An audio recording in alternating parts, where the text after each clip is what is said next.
Hello friends, welcome to my YouTube channel online website. दोस्तों, biology section में हम लोग आज बात कर रहे हैं मानव शरीर के तंत्र के बारे में। तो दोस्तों, मानव शरीर के तंत्र की जब बात करते हैं तो पहले बात करते हैं हम लोग पाचन तंत्र के बारे में, जिसको हम लोग बोलते हैं डाइजेस्टिव सिस्टम। डाइजेस्टिव सिस्टम यहाँ पर भोजन के पाचन की संपूर्ण प्रक्रिया 5 अवस्थाओं से गुजरती है, जिसमें पहला आता है आंतरिक ग्रहण, इसे बोलते हैं इंजेस्टेशन। दूसरा पाचन या डाइजेशन। तीसरा अवशोषण या एब्जॉर्बेशन। चौथा स्वांगीकरण या एसिमिलेशन। और पांचवा आता है मल परित्याग, जिसको हम बोलते हैं डिफेक्शन। तो एक एक करके हम लोग बात करेंगे। पहले बात करते हैं हम लोग आंतरिक ग्रहण की या इंजेस्शन। भोजन का जो मुख में लेना आंतरिक ग्रहण कहलाता है। पाचन डाइजेशन, जैसे मनुष्य में भोजन का पाचन मुख से प्रारंभ हो जाता है और यह छोटी आंत तक जारी रहता है। मुख में स्थित लार ग्रंथियों से निकलने वाला एंजाइम टाइलिन भोजन में उपस्थित मड को माल्टोज शर्करा में अपघटित कर देता है। फिर माल्टेज नामक एंजाइम माल्टोज शर्करा को ग्लूकोज में परिवर्तित कर देता है और लाइसोजाइम नामक एंजाइम भोजन में उपस्थित हानिकारक जीवाणु को नष्ट कर देता है। इसके अतिरिक्त लार में उपस्थित शेष पदार्थ बफर कार्य करते हैं। इसके बाद भोजन आमाशय में पहुंचता है। अब बात करेंगे हम लोग आमाशय में पाचन के बारे में, स्टमक इन। तो आमाशय में भोजन लगभग 4 घंटे तक रहता है। भोजन के आमाशय में पहुंचने पर पायरोलिक ग्रंथियों से जठर रस निकलता है। ये हल्के पीले रंग के अम्लीय द्रव होता है। आमाशय के ऑक्सीटॉनिक कोशिकाओं से हाइड्रोक्लोरिक अम्ल निकलता है, जो भोजन के साथ आए हुए जीवाणुओं को नष्ट कर देता है तथा एंजाइम की क्रिया को तीव्र कर देता है। हाइड्रोक्लोरिक अम्ल भोजन के माध्यम को अम्लीय बना देता है, जिसमें लार की टाइलिन की क्रिया समाप्त हो जाती है। आमाशय में निकलने वाले जठर रस में एंजाइम होते हैं पेप्सिन एवं रेनिन। पेप्सिन प्रोटीन के खंडित कर सरल पदार्थों प्रोटीन्स में परिवर्तित कर देता है और रेनिन दूध की घुली हुई प्रोटीन क्रोसोजेनिन को ठोस प्रोटीन कैल्शियम पैराक्सीनेट के रूप में बदल देता है। अब नेक्स्ट बात करेंगे हम लोग ड्यूडेनियम में पाचन या पक्वाशय में पाचन। भोजन में पक्वाशय में पहुंचते ही सर्वप्रथम इसमें यकृत लिवर से निकलने वाला पित्तरस आकार मिलता है। पित्तरस क्षारीय होता है और यह भोजन का अम्लीय से क्षारीय बना देता है। यह आग्नेयाशय से आग्नेयाशय रस आकर भोजन में मिलता है। इसमें 3 प्रकार के एंजाइम होते हैं। ट्रिप्सिन या प्रोटीन एवं प्रोटोन का पॉलीपेप्टाइड्स तथा अमीनो अम्ल में परिवर्तित करता है। एमलाइज या मांड को घुलनशील शर्करा में परिवर्तित करता है। लाइपेज या एम्लाइसिफाइड वसाओं को ग्लिसरीन तथा फैटी एसिड्स में परिवर्तित करता है। छोटी आंत या स्मॉल इंटेस्टाइन में पाचन या यहाँ भोजन के पाचन की क्रिया पूर्ण होती है एवं पचे हुए भोजन का अवशोषण होता है। छोटी आंत की दीवारों में आंतरिक रस निकलता है। इसमें निम्न एंजाइम होते हैं। एरेप्सिन शेष प्रोटीन एवं पेप्टोइन को अमीनो अम्ल में परिवर्तित करता है। माल्टेज या माल्टोज को ग्लूकोज में परिवर्तित करता है। सुक्रोज का ग्लूकोज एवं फ्रुक्टोज में परिवर्तित करता है। लैक्टोज का ग्लूकोज एवं ग्लूकोज में परिवर्तित करता है। लाइपोज या एम्लिसिफाइड वसाओं को ग्लिसरीन तथा फैटी एसिड्स में परिवर्तित करता है। आंतरिक रस क्षारीय होता है और स्वस्थ मनुष्य में प्रतिदिन लगभग 2 लीटर आंतरिक रस स्रावित होता है। मनुष्य या किसी भी कुसेरगी जंतु की आहार नाल एक लंबी कुंडलित नालिका होती है, जो मुख से शुरू होती है और गुदा में समाप्त हो जाती है। मुख गुहा आहार नल का पहला भाग है। मुख गुहा में जीभ, दांत एवं 3 जोड़ी लार ग्रंथियां पाई जाती हैं। नेक्स्ट बात करेंगे जीभ की या टंग। मुख गुहा के फर्श पर स्थित एक मोटी एवं मसाल रचना होती है। जीभ के ऊपरी सतह पर कई छोटे छोटे अंकुर होते हैं, जिन्हें स्वाद कलियाँ कहते हैं। इन्हीं स्वाद कलियों द्वारा मनुष्य को भोजन के विभिन्न स्वादों जैसे मीठा, कड़वा, खट्टा आदि का ज्ञान होता है। जीभ के अग्रभाग से मीठे स्वाद का, पश्च भाग से कड़वे स्वाद का तथा बगल के भाग से खट्टे स्वाद का आभास होता है। जीभ अपनी गति से भोजन द्वारा जीभ अपनी गति के द्वारा भोजन को निगलने में मदद करता है। टूथ या दांत। मुखगुहा के ऊपरी तथा निचले दोनों जबड़ों के दांतों को एक एक पंक्ति पाई जाती है। मनुष्य के दांत कर्कदंती, दीवार दंती तथा विषय दंती प्रकार के होते हैं। मनुष्य के एक जबड़े में 16 दांत और कुल 32 दांत होते हैं। जबड़े के प्रत्येक और 2 कृंतक, 1 रदनक, 2 अग्रग्रवक या कह सकते हो कि 2 इंसीजर और 1 कैनियन और 2 प्रीमोलर्स तथा 3 मोलर्स दांत पाए जाते हैं। मनुष्य के दांत 2 बार निकलते हैं। पहले शैशव अवस्था में 20 दांत निकलते हैं, जिन्हें दूध के दांत या मिल्की टूथ कहते हैं। वयस्क अवस्था में 32 दांत होते हैं। मनुष्य का दंत सूत्र जो है वो इस प्रकार से है। नोट: दांत के ऊपरी हिस्से या शिखर के इनरमेल को चमकीला स्तर पाया जाता है, जो दांत को सुरक्षा प्रदान करता है। इनामेल मानव शरीर का सबसे कठोर भाग है। लार ग्रंथियाँ या सैलिवरी ग्लैंड्स। मनुष्य की 3 जोड़ी लार ग्रंथियाँ पाई जाती हैं। पहली जोड़ी लार ग्रंथि जीना के दोनों और एक की संख्या में उपस्थित होती है, जो सब लिंगुनल ग्लैंड्स के नाम से जानी जाती है। दूसरी जोड़ी लार ग्रंथियाँ निचले जबड़े में मध्य में मैजिकल अस्थि के दोनों और एक की संख्या में उपस्थित होती है, जो सब मैक्सिलरी ग्लैंड्स के नाम से जानी जाती हैं। तीसरी जोड़ी ग्रंथियाँ दोनों कानों के नीचे एक संख्या में उपस्थित होती है, जो पैट्रॉइड्स ग्लैंड्स के नाम से जानी जाती है। मनुष्य के लार सलाविया में लगभग 99% जल तथा शेष 1% एंजाइम होता है। लार में मुख्यतः 2 प्रकार के एंजाइम पाए जाते हैं, टाइलिन एवं लाइसो। अवशोषण की बात करते हैं। पचे हुए भोजन को रुधिर में पहुंचाना अवशोषण कहलाता है। पचे हुए भोजन का अवशोषण छोटी आंतकार रचना उदर के द्वारा होती है। स्वांगीकरण या एसिमिलेशन: अवशोषित भोजन का शरीर में उपयोग में लाया जाना स्वांगीकरण कहलाता है। मल परित्याग या डिफोरिकेशन: अपच भोजन बड़ी आंत में पहुंचता है, जहां जीवाणु इस मल में बदल देते हैं, जिसे गुदा द्वारा बाहर निकाला जाता है। पाचन कार्य में भाग लेने वाले प्रमुख अंग या यकृत। ये मानव शरीर का सबसे बड़ी ग्रंथि है। इसका वजन लगभग 1.5 से 2 kg होता है। यकृत द्वारा ही पित्त स्रावित होता है और यह पित्त आंत में उपस्थित एंजाइम की क्रिया को तीव्र कर देता है। यकृत प्रोटीन के उपापचय में सक्रिय रूप में भाग लेता है और प्रोटीन विघटन के फलस्वरूप उत्पन्न विषैले अमोनिया को यूरिया में परिवर्तित कर देता है। यकृत प्रोटीन का अधिकतम मात्रा को कार्बोहाइड्रेट में परिवर्तित कर देता है। कार्बोहाइड्रेट उपापचय के अंतर्गत यकृत रक्त के ग्लूकोज वाले भाग को ग्लाइकोजन में परिवर्तित कर देता है और संचित पोषक तत्वों के रूप में यकृत कोशिका में संचित कर लेता है। ग्लूकोज की आवश्यकता होने पर यकृत संचित ग्लाइकोजन को खंडित कर ग्लूकोज में परिवर्तित कर देते हैं। इस प्रकार यह रक्त में ग्लूकोज की मात्रा को नियमित बनाए रखता है। भोजन की वसा की कमी में होने पर यकृत कार्बोहाइड्रेट के कुछ भाग को वसा में परिवर्तित कर देता है। फाइब्रोनेक्टिन नामक प्रोटीन का उत्पादन यकृत से ही होता है, जो रक्त के थक्का बनाने में मदद करता है। हेपरिन नामक प्रोटीन को उत्पादन यकृत द्वारा ही होता है, जो शरीर के अंदर रक्त को जमने से रोकता है।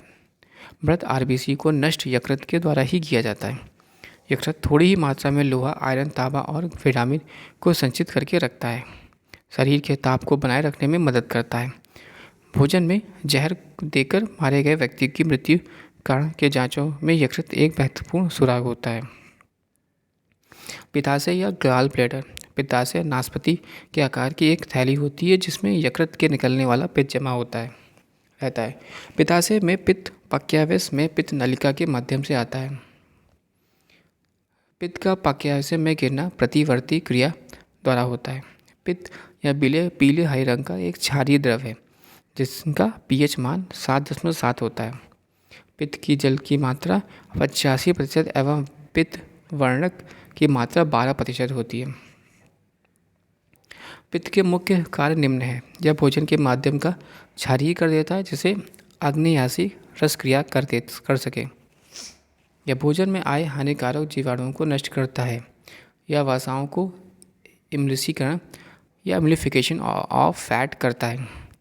यह आंत की क्रमानुचित गतियों को बढ़ाता है जिससे भोजन में पाचक रस भली भांति मिल जाते हैं। यह विटामिन के एवं वसाओं में घुले अन्य विटामिनों के अवशोषण में सहायक होता है। पित्तवाहिनी में अवरोध हो जाने पर यकृत कोशिकाएं रुधिर से बिलिरुबिन लेना बंद कर देती हैं। फलस्वरूप बिलिरुबिन संपूर्ण शरीर में फैल जाता है। इसे ही पीलिया कहते हैं।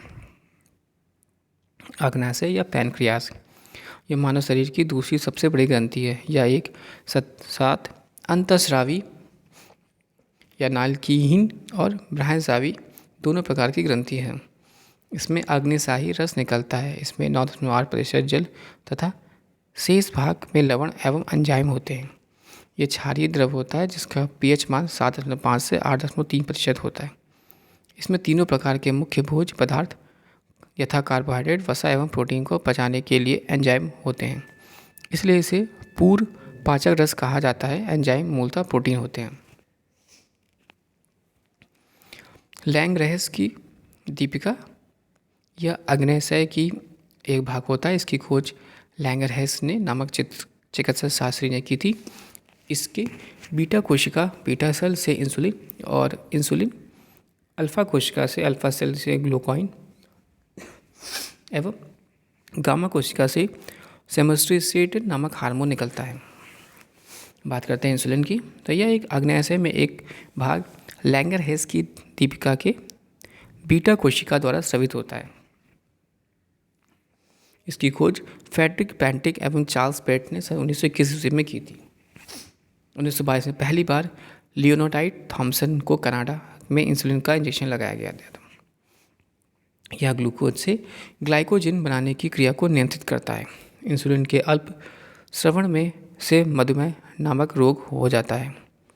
रुधिर में ग्लूकोज की मात्रा बढ़ाना मधुमेह कहलाता है।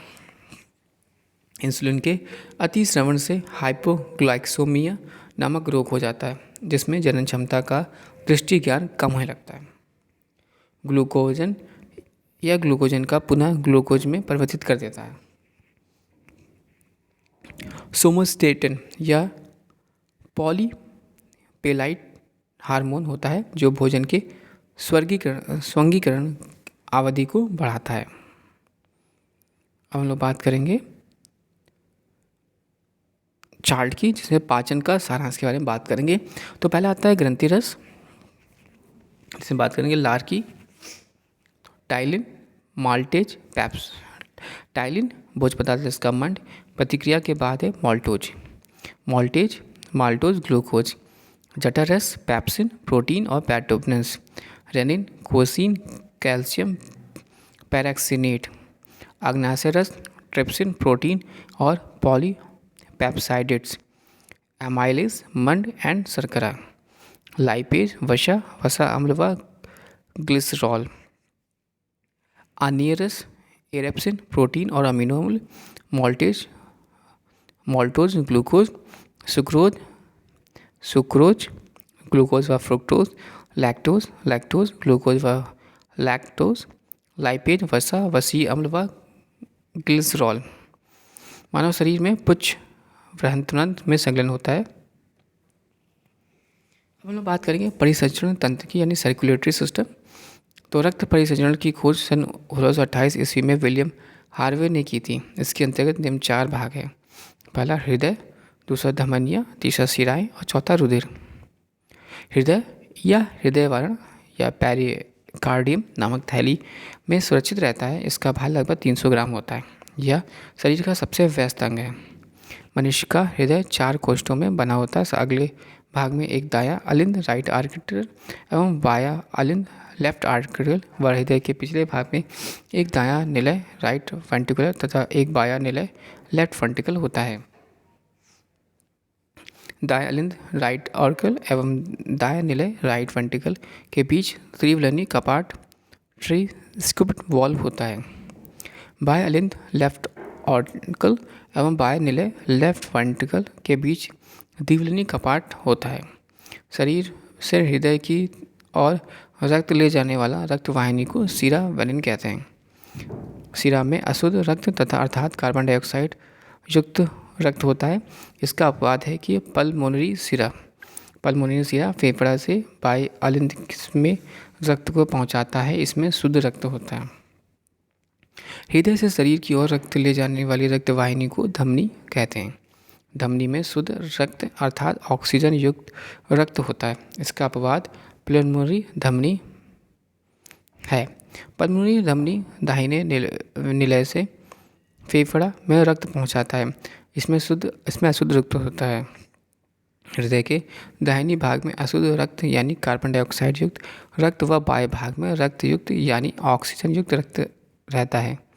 हृदय की मांसपेशियों को रक्त पहुंचाने वाली वाहिनी को करोनरी धमनी कहते हैं। इसी में से किसी प्रकार की रुकावट होने पर हृदयाघात होता है। हृदय के रुधिर भाग या path of blood in the heart.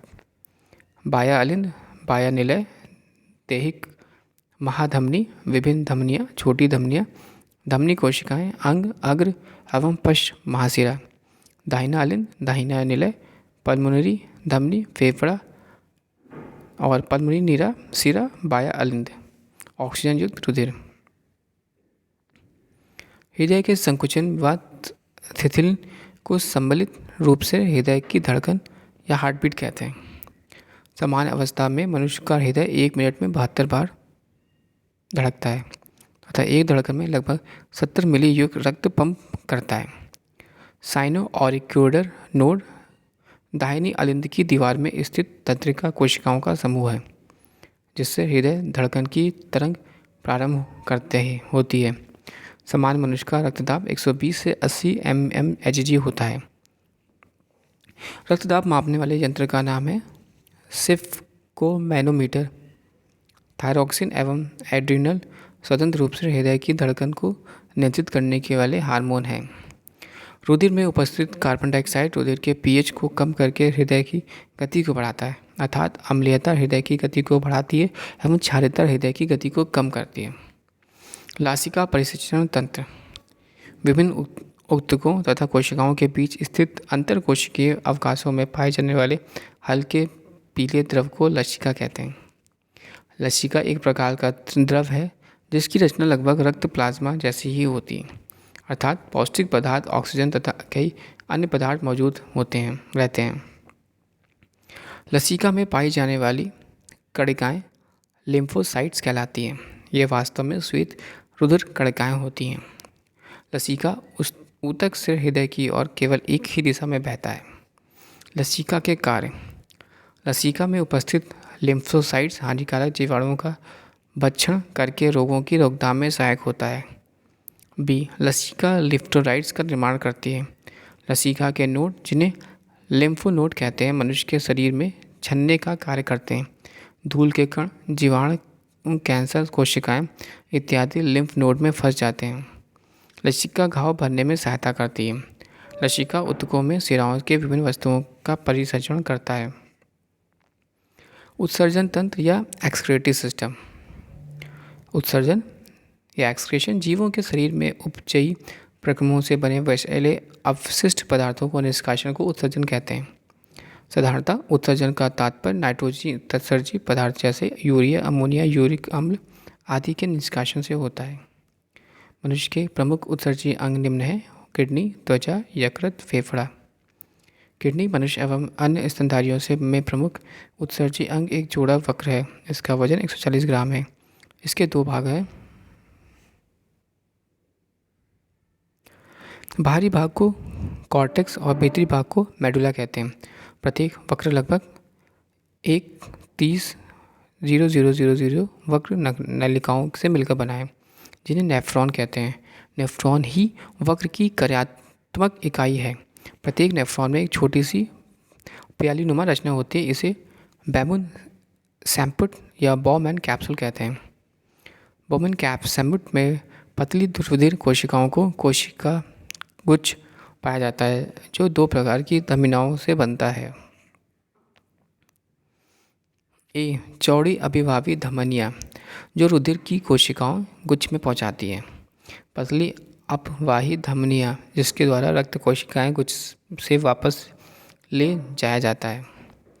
Glomerulus की कोशिका से द्रव से छनकर वुमन संपुट को गुहा से पहुंचने की प्रक्रिया को परानिष्पादन या अल्ट्रा फिल्ट्रेशन कहते हैं। विभिन्न जंतु एवं उनके उत्सर्जन।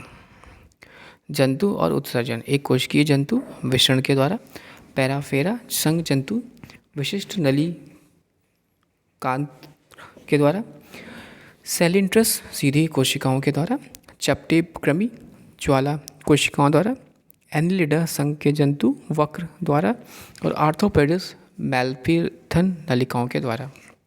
मोलस्का मूत्र अंग द्वारा और केसुरिकी मुख्यतः वक्र द्वारा। वक्रों के प्रमुख कार्य रक्त के में प्लाज्मा को छानकर शुद्ध बनाना अर्थात इसमें से अनावश्यक और अनुपयोगी पदार्थों को जल की कुछ मात्रा के साथ मूत्र के द्वारा शरीर से बाहर निकालना है। वक्रों की रुधिर की आपूर्ति अन्य अंगों की तुलना में बहुत अधिक होती है। वक्र के प्रति मिनट औसतन 125 मिली अर्थात दिन भर में 180 लीटर रक्त निष्पादित होता है। इसमें से 1.45 लीटर मूत्र रोजाना बनता है जबकि बाकी निष्पद वापस रक्त में अवशोषित हो जाता है। सामान्य मूत्र में 95% जल और 2% लवण, 2.7% यूरिया एवं 0.3% यूरिक अम्ल होते हैं। मूत्र का रंग हल्का पीला उसमें उपस्थित वर्णक यूरोक्रॉम के कारण होता है। यूरोक्रॉम हीमोग्लोबिन के विघटन से बनता है। मूत्र अम्लीय होता है जिसका पीएच मान 6 होता है। वक्र के द्वारा नाइट्रोजनी पदार्थ के अलावा पेनिसिलिन तथा कुछ मसालों का भी उत्सर्जन होता है। वक्रों के लिए बनाने वाला पथरी कैल्शियम ऑक्सलेट का बना होता है। त्वचा या स्किन। त्वचा में पाई जाने वाली तृतीय तैलीय ग्रंथियां एवं श्वेत ग्रंथियां क्रमशः सीबम एवं पसीने के स्रवण करती हैं। यकृत।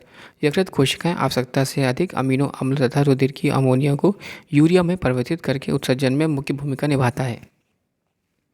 फेफड़े। फेफड़ा दो प्रकार के गैसीय पदार्थ कार्बन डाइऑक्साइड और जल वाष्प का उत्सर्जन करता है। कुछ पदार्थ जैसे लहसुन, प्याज और कुछ मसाले जिसमें कि वाष्पशील घटक होते हैं का उत्सर्जन फेफड़ों के द्वारा ही होता है। तंत्रिका तंत्र या नर्वस सिस्टम। इसके अंतर्गत सारे शरीर में महीन धागे के समान तंत्रिकाएं फैली रहती हैं।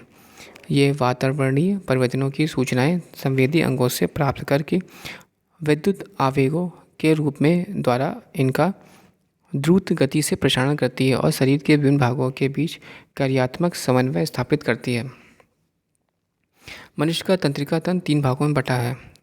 केंद्रीय तंत्रिका तंत्र, परिधीय तंत्रिका तंत्र और स्वायत्त या स्वाधीन तंत्रिका तंत्र। Central nervous system, peripheral nervous system और ऑटोनोमाइक्रोनस सिस्टम।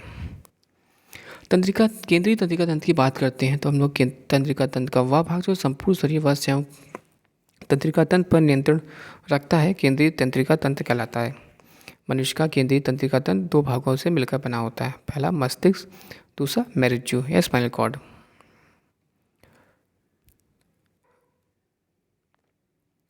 तो मस्तिष्क की हम लोग जब इसको क्लासिफिकेशन करते हैं तो आप यहाँ देख सकते हैं मस्तिष्क को अग्र मस्तिष्क, मध्य मस्तिष्क और पश्चिम मस्तिष्क। अग्र मस्तिष्क को अग्र मस्तिष्क यानी यहाँ पे और डाई एन सेलिफोन और डाई एन सेलिफोन को थैलमस और हाइपोथैलेमस में डिवाइड किया गया। फिर मध्य मस्तिष्क में कॉर्पोरा और सेरिब्रल पेंडिकल। फिर पश्चिम मस्तिष्क को सेरिबेलम और मेडुला ऑर्कुलेटा। ईईजी का प्रयोग मस्तिष्क के कार्य में का पता लगाने के लिए किया जाता है। ईईजी यानी एलोक्रोनोफ्लेटोग्राफ। अब हम बात करते हैं मस्तिष्क। मनुष्य के मस्तिष्क अस्थियों का खोल क्रेनियम में बंद रहता है और इसे बाहरी आघातों से बचाता है। मनुष्य का मस्तिष्क का वजन 1400 ग्राम होता है। सेरिब्रम का कार्य। यह मस्तिष्क का सबसे विकसित भाग है। यह बुद्धिमत्ता, स्मृति स्मृति इच्छा शक्ति, ऐच्छिक गतियों, ज्ञानवाणी एवं चिंतन का केंद्र है। ज्ञानेंद्रियों से प्राप्त प्रेरणाओं को इसमें विश्लेषण एवं समन्वय होता है। थैमलस के कार्य या दर्द, ठंडा तथा गर्म को पहचानने का कार्य करता है। हाइपोथैलेमस के कार्य या संवेगात्मक क्रियाओं को नियंत्रित करता है या अंततः स्रावी ग्रंथियों से स्रावित होने वाले हार्मोन्स को नियंत्रण करता है। पोस्टीरियर प्यूरिटरी ग्रंथि से स्रावित होने वाले हार्मोन्स इससे स्रावित होते हैं। यह भूख, प्यास, ताप नियंत्रण, प्यार, घृणा आदि के केंद्र होते हैं। रक्तदाब जल के उपाचय, पसीना, गुस्सा, खुशी तथा इसी के नियंत्रण से होती है। कार्पोरा क्वाइडोजम के कार्य यह दृष्टि एवं श्रवण शक्ति पर नियंत्रण का केंद्र है। सेरिब्रल पॉन्टिकल के कार्य इसे कुरुड़ा श्रेणी भी कहते हैं। यह मस्तिष्क के अन्य भागों को मेरुजों से जोड़ता है। सेरिबेलम के कार्य यह शरीर को संतुलन बनाए रखता है एवं ऐच्छिक पेशियों के संकुचन पर नियंत्रण रखता है। यह आंतरिक कान के संतुलन भाग से संवेदन ग्रहण करता है। मेडुला ऑब्लिंगेटा यह मस्तिष्क का सबसे पीछे का भाग होता है। इसका मुख्य भाग उपाचय, रक्तदाब, आहार नाल के क्रमाकुंचन, ग्रंथि, स्राव, हृदय की धड़कनों तथा श्वसन के नियंत्रण करना, उल्टी का नियमन केंद्र मेडुला ऑब्लिंगेटा का ही है। मेसोरेस स्पाइनल कॉर्ड मेडुला ऑब्लिंगेटा का पिछला भाग ही मेरुरज्जा बनता है। इसका मुख्य कार्य है प्रतिवर्ती क्रियाओं को नियंत्रण एवं समन्वय करना, अर्थात प्रतिवर्ती क्रिया के केंद्र का कार्य करना, मस्तिष्क में आने जाने वाले उत्पीड़नों का संवहन करना। नोट: प्रतिवर्ती क्रियाओं या रिफ्लेक्स एक्शन का पता सर्वप्रथम मार्शल हॉल नामक वैज्ञानिक ने लगाया था। परिधीय तंत्रिका तंत्र मस्तिष्क एवं मेरुरज्जा से निकलने वाली तंत्रिकाओं का बना होता है। इन्हें क्रमशः कपाल एवं मेरुरज्जा तंत्रिकाएं कहते हैं। मनुष्य में 12 जोड़ी कपाल तंत्रिकाएं और 31 जोड़ी मेरुरज्जा तंत्रिकाएं पाई जाती हैं। न्यूरॉन तंत्रिका ऊतक की इकाई को न्यूरॉन या तंत्रिका कोशिका कहते हैं। नॉर एड्रिनल नामक रासायनिक द्रव्य न्यूरोस्टोमीटर पदार्थ है।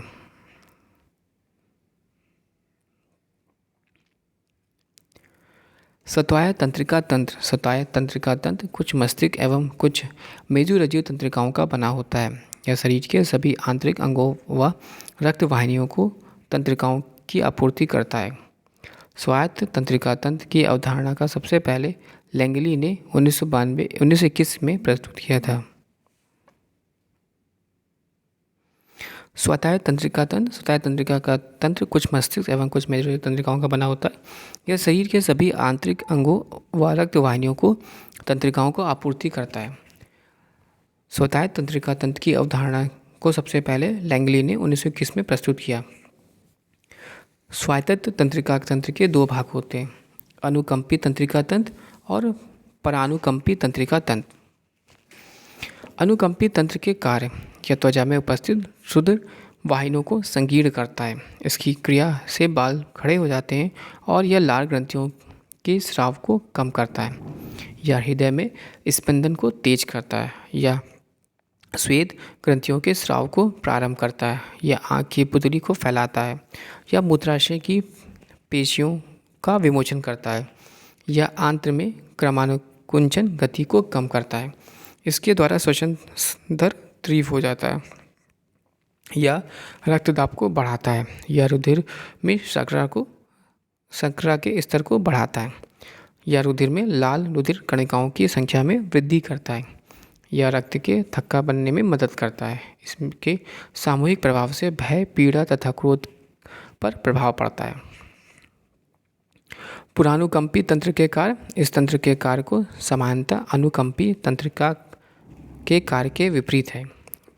परानुकंपी तंत्र के कार्य यह रुधिर वाहिनियों की गुहा को चौड़ा करता है, किंतु कोरोनरी रुधिर वाहिनियों को छोड़कर।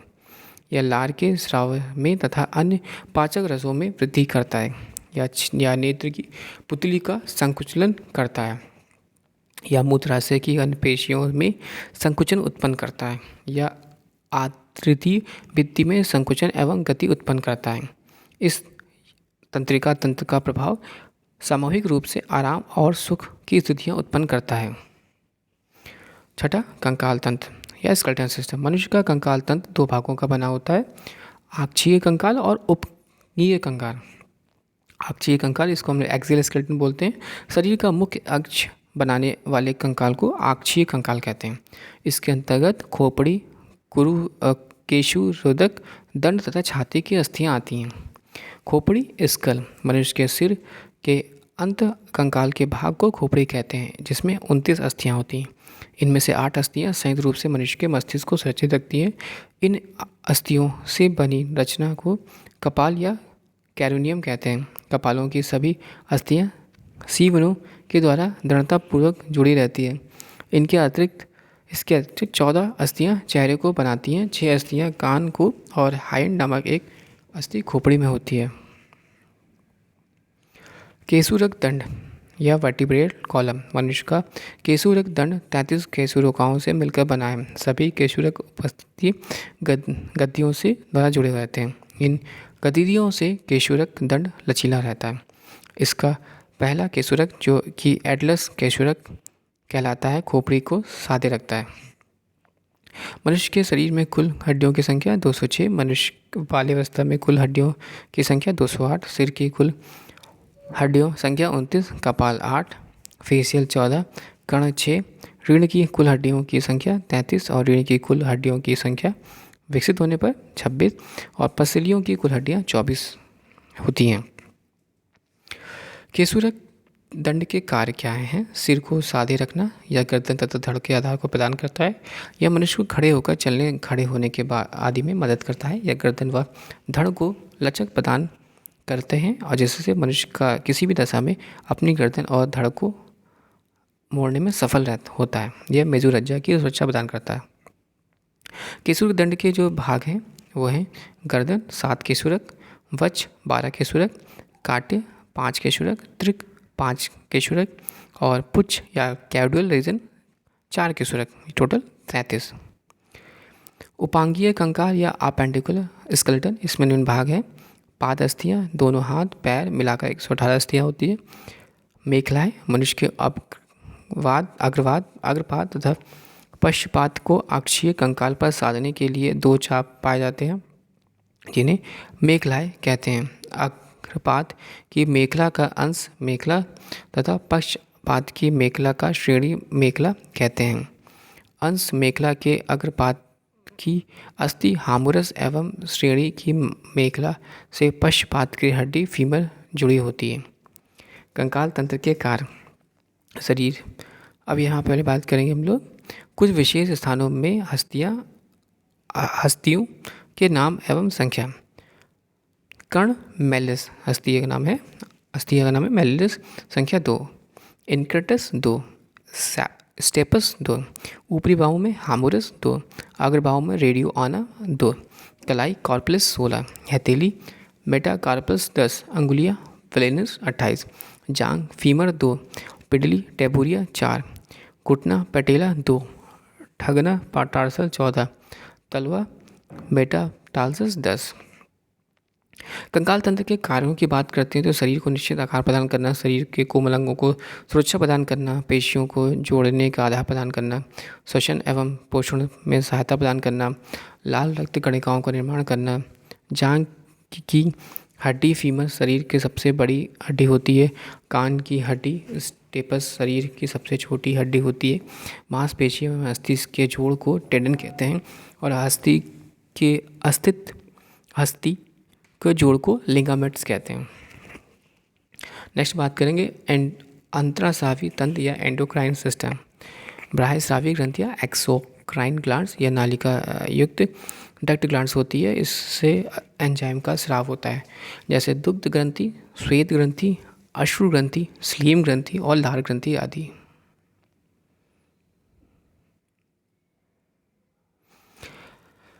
अंततः स्रावी ग्रंथि या एंडोक्राइन ग्लैंड या नालिका विहीन ग्रंथि होती है। इसमें हार्मोन का स्राव होता है। यह हार्मोन रक्त प्लाज्मा के द्वारा शरीर के विभिन्न भागों में पहुंचाया जाता है, जैसे फ्यूज ग्रंथि थायरॉयड ग्लैंड या परा आउटोग्रांथ या पैराथायरॉयड ग्लैंड आदि। मुख्यतः अंतःस्रावी ग्रंथियां में एवं उनमें उत्पन्न हार्मोन के कार्य एवं प्रभाव पीयूष ग्रंथि या पिट्यूटरी ग्लैंड या कपाल की स्फ्रेनाइड हड्डी में एक गड्ढे में स्थित होती है। इसको सेल टर्शिका कहते हैं। इसका भार लगभग 0.6 ग्राम होता है। इसे मास्टर ग्रंथि के रूप में भी जाना जाता है। पीयूष ग्रंथि से निकलने वाले हार्मोन एवं उनके कार्य।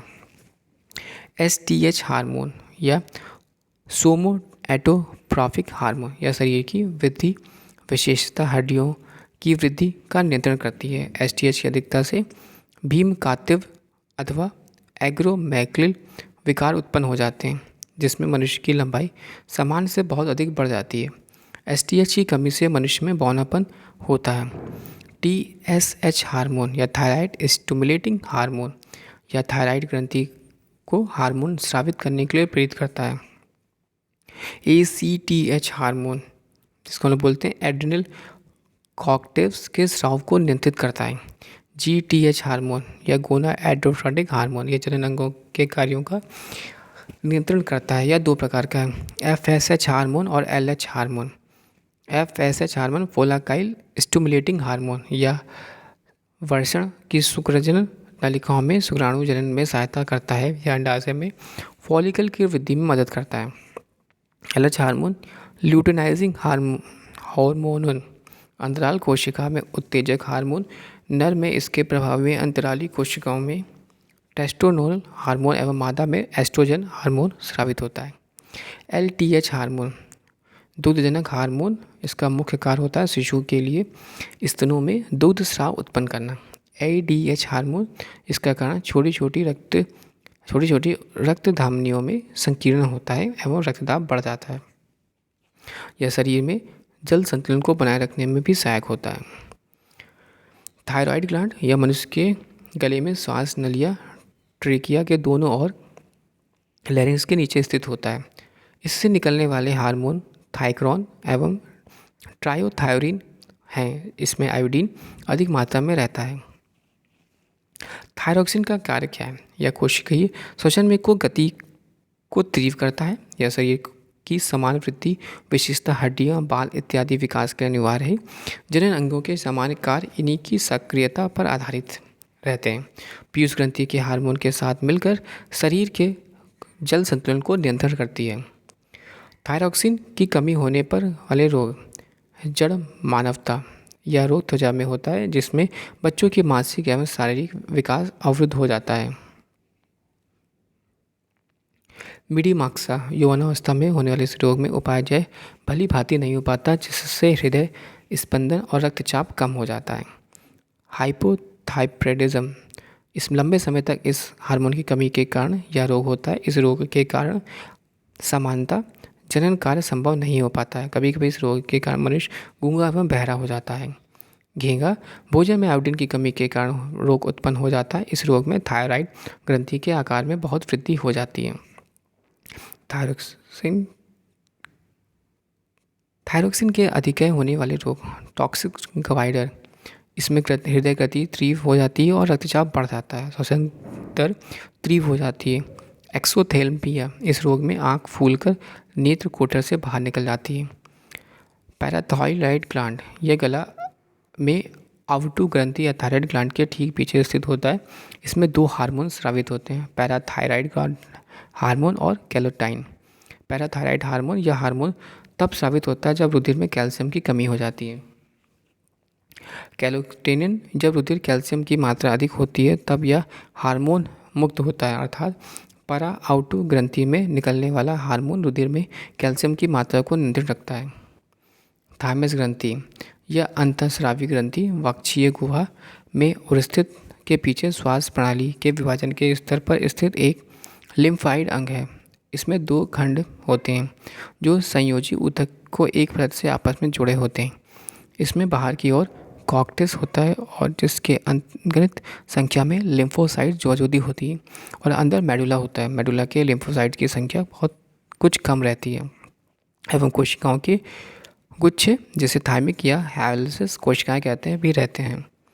इस ग्रंथि का उम्र के अनुसार अलग अलग आकार की होती हैं। जब तक बच्चे की उम्र 2 वर्ष तक नहीं हो जाती है तब तक यह बढ़ती रहती है। इसके बाद यह सिकुड़ती रहती है, लेकिन वयस्क होने पर यह सिर्फ तंतुमय अवशेष की अवस्था में पाई जाती है। थाइमस ग्रंथि व थाइनोमिन नामक पेप्टाइन हार्मोन का स्राव होता है, जो मुख्य रूप से टी कोशिकाओं का निर्माण करती है। यह कोशिकाएं शरीर की रोग क्षमता बनाए रखने के लिए खास भूमिका अदा करती हैं। यानी थाइमस ग्रंथि प्रतिरक्षा तंत्र के विकास में महत्वपूर्ण भूमिका निभाती है। इस ग्रंथि से स्रावित होने वाले स्राव का प्रभाव जनन इंद्रियों के विकास एवं यौवन के आरंभ पर पड़ता है। हड्डियों के विकास होने पर उनके विकास पर भी नियंत्रण रखती है। एड्रिनल ग्लैंड या अधिवक्र ग्रंथि या वक्र के ऊपर स्थित होती है। इसका मुख्य कार्य तनाव की स्थिति में हार्मोन निकलना है। अधिवक्र ग्रंथि से निकलने वाले हार्मोन को लूडो एवं ऊडो या फाइट एंड फ्लाइट हार्मोन कहा जाता है। इस ग्रंथि के 2 भाग होते हैं, बाहरी भाग को कॉर्टेक्स और अंदरी भाग को मेडुला कहते हैं। कॉर्टेक्स से निकलने वाला हार्मोन के कार्य, पहला ए ग्लूकोकाइडोवर्टिस, ये कार्बोहाइड्रेट प्रोटीन एवं वसा का उपापचय को नियंत्रित रखता है। दूसरा मिनरलोक्लाइटोवर्टिस, इसका मुख्य कार्य वृक्क नालिकाओं द्वारा लवण के पुनः अवशोषण एवं शरीर के अन्य लवणों की मात्राओं को नियंत्रण करना है। लिंग हार्मोन, सेक्स हार्मोन या बाह्य लिंगों वालों बालों के आने का प्रतिमान एवं यौन आचरण को नियंत्रित करते हैं। कॉर्टेक्स जीवन को नितांत आवश्यक है। यदि वह शरीर से बिल्कुल निकाल दिया जाए तो मनुष्य केवल 1 ही या 2 सप्ताह ही जीवित रह सकता है। इसमें विकृति हो जाने पर उपापचय प्रक्रमों में गड़बड़ी उत्पन्न हो जाती है। इस रोग को एडिसन रोग कहते हैं। मेडुला, मेडुला द्वारा स्रावित हार्मोन एपिनेफ्रिन या एड्रेनल और नॉरोफिन या नॉरएड्रेनालिन दोनों एमिनो अम्ल हैं। इन्हें सम्मिलित रूप से कैंटोमोलिक्स कहते हैं। एड्रेनल और नॉरएड्रेनालिन किसी भी प्रकार के दबाव या आपातकाल की स्थिति में अधिकता में तेजी से स्रावित होते हैं।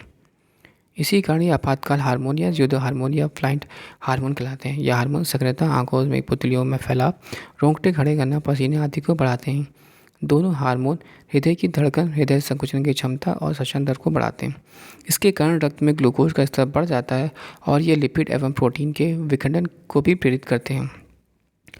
एप्रिफेन हृदय संवर्धन एकाएक रुक जाने पर उसे पुनः चालू करने में सहायक होता है।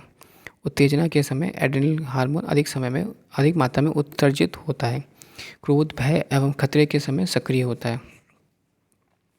जनन ग्रंथि या गोनाड्स। दोस्तों वीडियो आपको अच्छा लगा हो तो प्लीज़ लाइक एंड सब्सक्राइब करिएगा। साथ ही साथ डिस्क्रिप्शन बॉक्स में बुक्स के लिंक्स हैं, वहाँ से बुक्स परचेज कर सकते हैं और मेरा टेलीग्राम चैनल ज्वाइन कर सकते हैं। Thanks for watching and sharing.